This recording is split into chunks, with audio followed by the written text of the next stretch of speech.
Evet arkadaşlar, bugünkü yükümüz Scania 770S V8 motorlu aracımızın, tabi biraz güçlendirdik aracın dişli sistemini. Bugünkü yükümüz 20 kiloluk damacana. Bakalım bunu kaldırabilecek mi, taşıyabilecek mi? Şöyle şöyle devrilmesin, korumaya alalım. Bismillahirrahmanirrahim.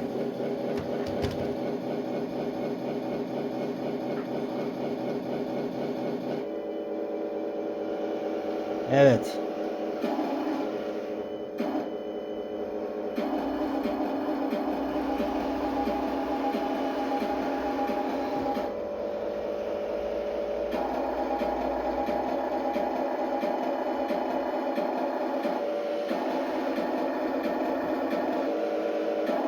Tonajı ağır biraz.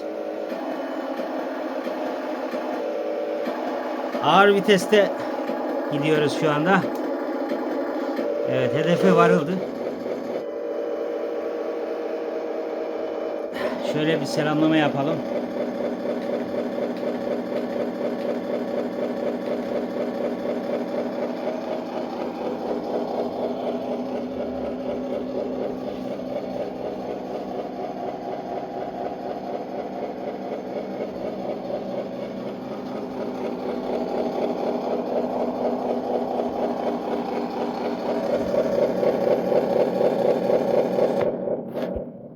Sesi bile yeter ya.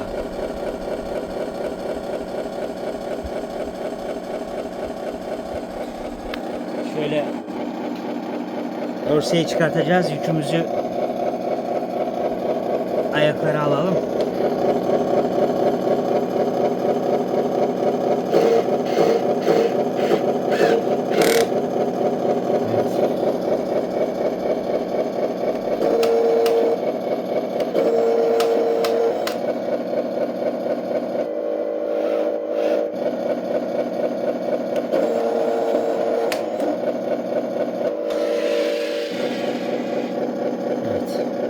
Bu kadar. Kendinize iyi bakın. Hoşça kalın. İhtiyacı olan ulaşabilir. Yardımcı oluruz.